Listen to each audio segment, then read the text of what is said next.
வணக்கம். நமது டிவியின் இரவு நேர பிரதான செய்திகளோடு இணைந்திருக்கின்றோம். செய்திகளோடு இணைந்து கொள்ளும் நான் ஷலோமி நாகேந்திரன்.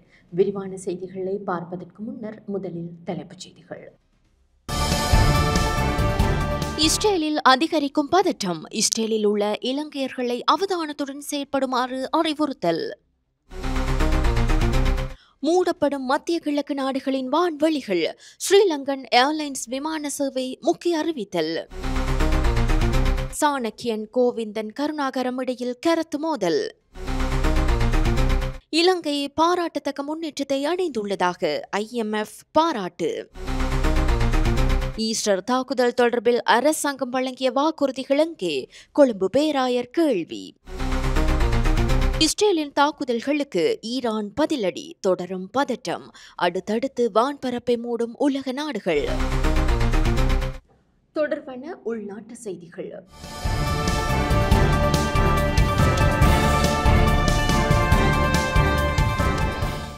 இஸ்ரேலுக்கும் ஈரானுக்கும் இடையிலான போர் பதற்றம் தீவிரமடைந்துள்ள நிலையில் இஸ்ரேலில் உள்ள இலங்கையர்களை அவதானத்துடன் இருக்குமாறு எச்சரிக்கப்பட்டுள்ளனர்.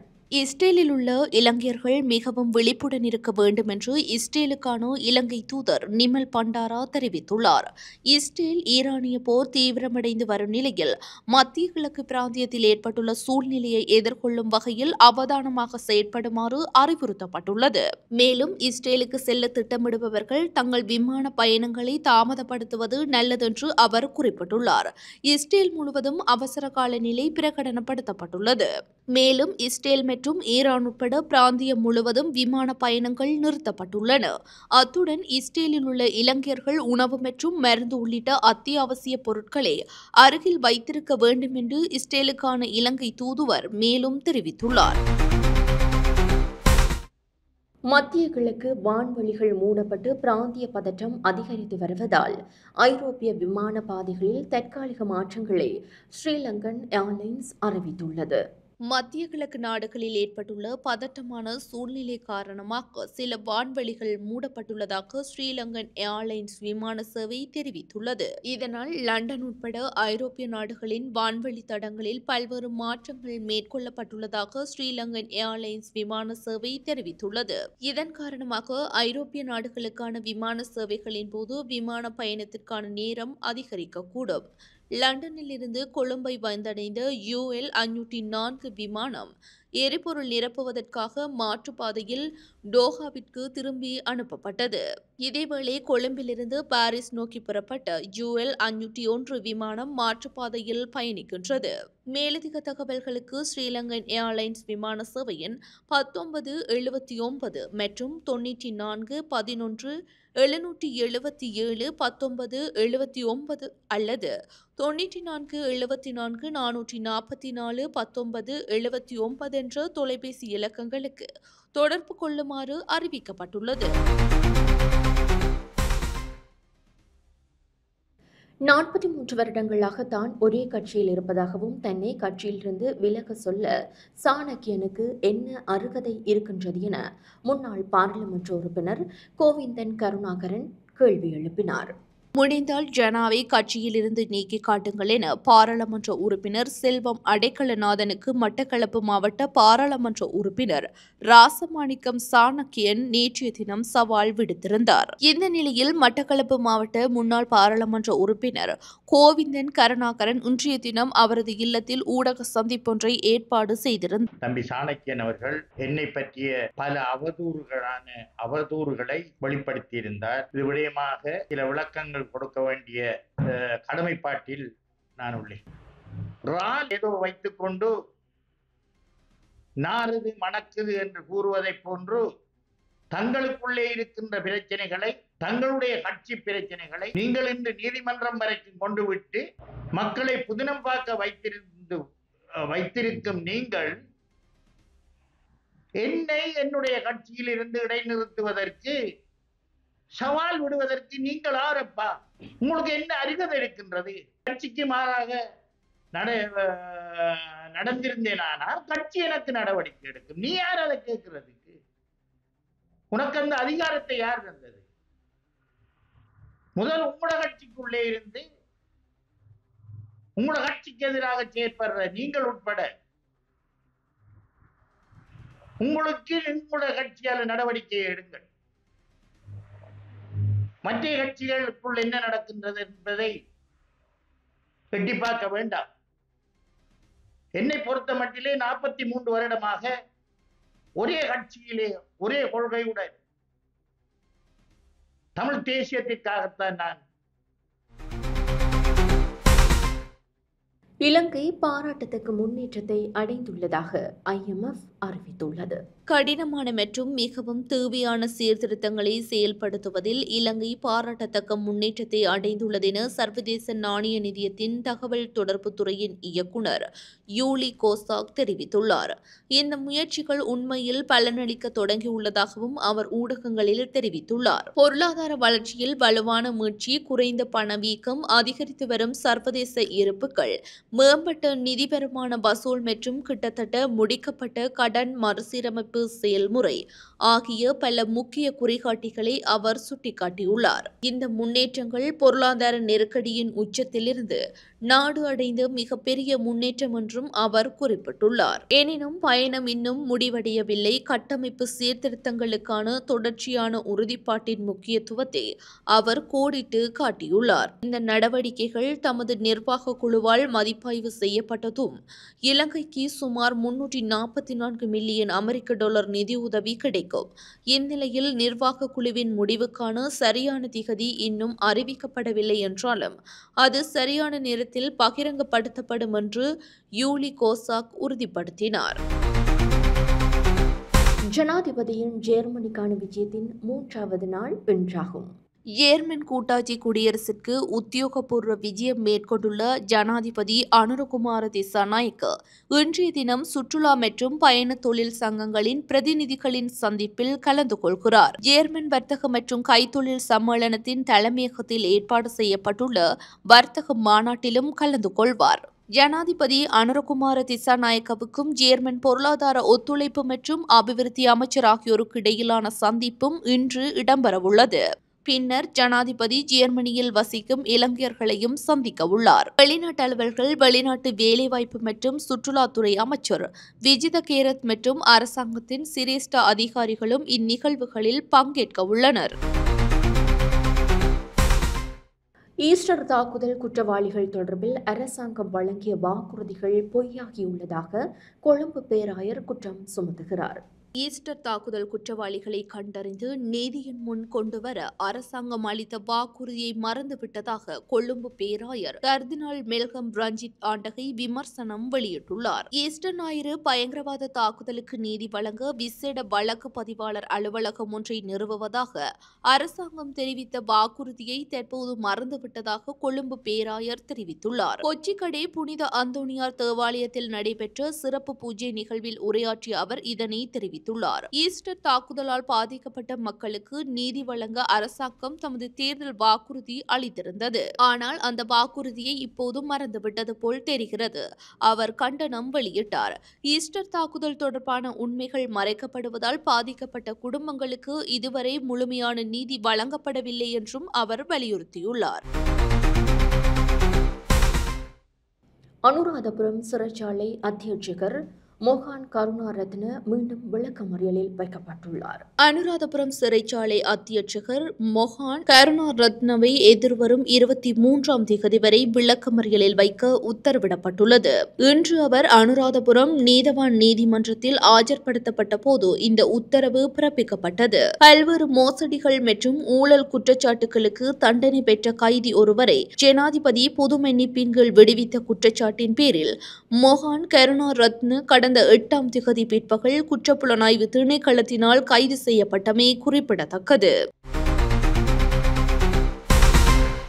முன்னாள் அமைச்சர் கெஹலிய ரம்புக்வெல்லவுக்கு எதிரான மற்றொரு வழக்கு எதிர்வரும் செப்டம்பர் மாதம் 25ஆம் தேதி விசாரணைக்கு எடுத்துக் கொள்ளப்பட உள்ளது. முன்னாள் அமைச்சர் கெஹலிய ரம்புக்வெல்ல அரச அச்சக கூட்டுத்தாபனத்தின் முன்னாள் தலைவர் ஜயம்பதி பண்டார ஹீன்கெந்த ஆகியோருக்கு எதிராக கையூட்டல் மற்றும் ஊழல் ஒழிப்பு ஆணைக்குழு தாக்கல் செய்த மனு எதிர்வரும் செப்டம்பர் மாதம் 25ஆம் திகதி விசாரணைக்கு எடுத்துக் கொள்ளப்படும் என கொழும்பு மேல் நீதிமன்றம் உத்தரவிட்டுள்ளது.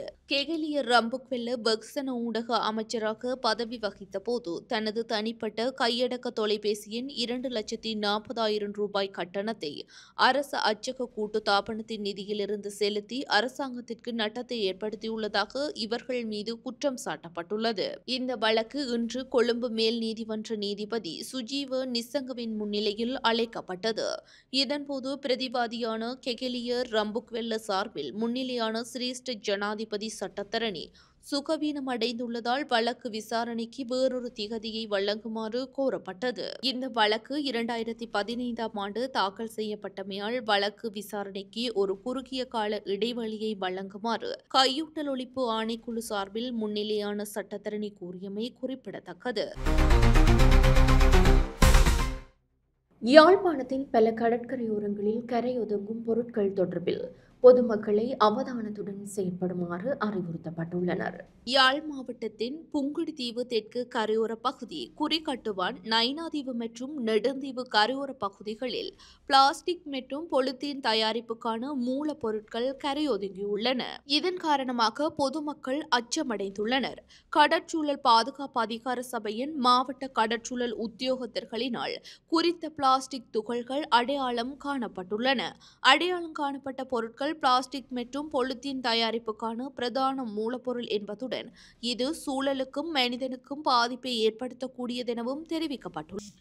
அந்த வகையில் பொதுமக்கள் மற்றும் கடற்றொழிலாளர்கள் விழிப்புணர்வுடன் செயற்படுவதும் இவற்றை எடுத்து செல்வதனை தவிர்க்குமாறு அறிவுறுத்தப்பட்டுள்ளனர். யாழ் கடற்கரைகளில் ஒதுங்கும் பொருள் மக்களுக்கு விடுக்கப்பட்டுள்ள எச்சரிக்கை.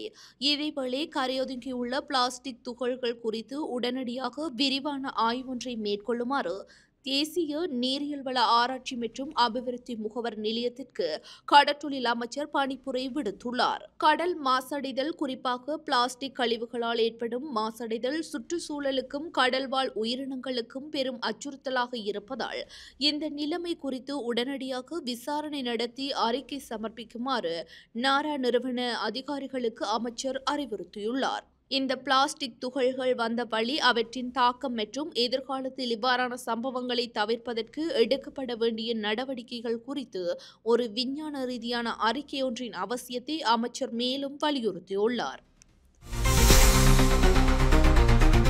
இலங்கையில் சுவாசம் தொடர்பான நோய்கள் அதிகரித்து வருவதாக சுகாதார அதிகாரிகள் பொதுமக்களை எச்சரித்துள்ளனர். நாட்டில் கடந்த சில வாரங்களில் சளி, இருமல் மற்றும் காய்ச்சல் போன்ற சுவாச நோய்கள் அதிகரித்து வந்தாலும் கோவிட் நிலைமை கட்டுப்பாட்டில் உள்ளதாக சுகாதார அதிகாரிகள் தெரிவித்துள்ளனர். இது தொடர்பாக தொற்று நோயியல் விஞ்ஞான பிரிவின் விசேட வைத்திய நிபுணர் வைத்தியர் அதுல லேனபத்திர கருத்து தெரிவிக்கையில், கோவிட் இப்போது பல்வேறு சுவாச நோய்களில் ஒன்றாகவே கண்காணிக்கப்படுகிறது. தற்போதைய நிலவரத்தின்படி கோவிட் நோயாளிகள் தொடர்பான தனித்தரவுகள் சேகரிக்கப்படுவதில்லை. எனினும் நிலைமையின் மீது எங்களது தீவிர கண்காணிப்பு தொடர்ந்தும் காணப்படுகிறது என்றார். மேலும் இந்நேரத்தில் இன்ஃப்ளூவென்சா மற்றும் பிற சுவாச நோய்களின் பரவல் அதிகரித்திருப்பதை கருத்தில் கொண்டு நாட்டின் அனைத்து பகுதிகளிலும் சுவாச நோய்கள் தொடர்பான கண்காணிப்பு மற்றும் மீள்பார்வை நடவடிக்கைகள் வலுப்படுத்தப்பட்டுள்ளதாகவும் அவர் தெரிவித்தார். காய்ச்சல், இருமல் மற்றும் மூச்சு திணறல் போன்ற அறிகுறிகள் தோன்றும் தருணங்களில் உடனடியாக மருத்துவ உதவியை பெற வேண்டும். இந்த நோய்கள் அதிகமாக பாதிக்கக்கூடியவர்களான வயதானோர், குழந்தைகள் மற்றும் நீண்ட நாள் நோயாளிகள் அதிக கவனத்துடன் இருக்க வேண்டியது அவசியம் என அதிகாரிகள் வலியுறுத்துகின்றனர். தொடர்வது சர்வதேச செய்தி.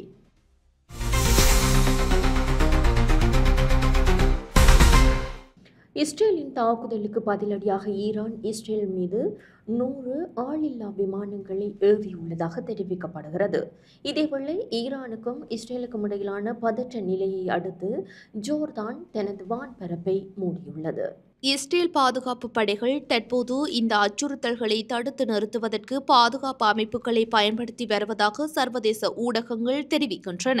இதேவேளை இஸ்ரேலின் வான்வழி தாக்குதலில் ஈரானின் புரட்சிகர பாதுகாப்பு படையின் தலைமை அதிகாரி மேயர் ஜெனரல் கொசைன் சலாமி கொல்லப்பட்டார் கொல்லப்பட்டுள்ளதாக சர்வதேச ஊடகங்கள் செய்தி வெளியிட்டுள்ளன. இந்த தகவலை ஈரானிய அரச ஊடகமும் உறுதிப்படுத்தியுள்ளது. மற்றுமொரு உயர் காவல்படை அதிகாரியும் 2 விஞ்ஞானிகளும் மரணித்திருக்கலாம் என சந்தேகிக்கப்படுகிறது. இதனிடையே மறு அறிவித்தல் வரை ஈரான் வான்பரப்பு மூடப்பட்டுள்ளது. இஸ்ரேல் ஈரான் இடையே அதிகரித்து வரும் பதட்ட நிலையை அடுத்து ஈரான் இவ்வாறு தமது வான்பரப்பை மூடியுள்ளதாக சர்வதேச செய்திகள் தெரிவிக்கின்றன.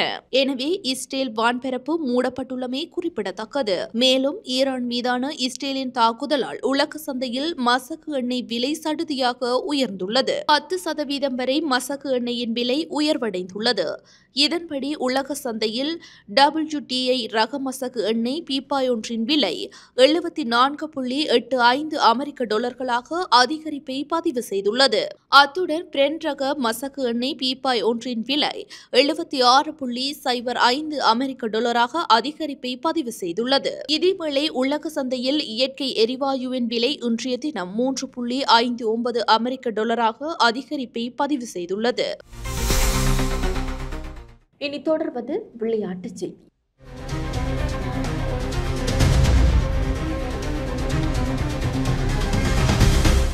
இலங்கை அணிக்கு எதிரான பங்களாதேஷ் ஒருநாள் போட்டி அணிக்கு புதிய தலைவராக மெஹதி ஹசன் மிராஸ் நியமிக்கப்பட்டுள்ளார். இலங்கை செல்லவுள்ள பங்களாதேஷ் அணி 2 டெஸ்ட் போட்டிகள், 3 ஒருநாள் போட்டிகள், 3 T20 போட்டிகள் கொண்ட தொடரில் பங்கேற்கிறது. டெஸ்ட் அணிக்கு நஜ்முல் ஹொசைன் சாண்டே மற்றும் T20 அணிக்கு லிட்டன் தாஸ் ஆகியோர் அணி தலைவராக செயற்பட உள்ளனர். இந்நிலையில் ஒருநாள் போட்டிக்கு புதிய தலைவரை நியமிக்க பங்களாதேஷ் கிரிக்கெட் சபை முடிவு செய்தது. இதனையடுத்து சகலத்துறை வீரரான மெஹதி ஹசன் மிராஸ் தெரிவு செய்யப்பட்டுள்ளார். இத்துடன் நமது டிவியின் அனைத்து பிரதான செய்திகளும் நிறைவு பெறுகின்றன. எமது அடுத்த பிரதான செய்திகளை நாளை எதிர்பாருங்கள். மேலதிக செய்திகளை அறிந்து கொள்ள நமது LK.com எனும் எமது இணையதளத்திற்குள் பிரவேசியுங்கள். அத்துடன் நமது டிவி எனும் யூடியூப் தளத்தினையும் சப்ஸ்கிரைப் செய்யுங்கள். வணக்கம்.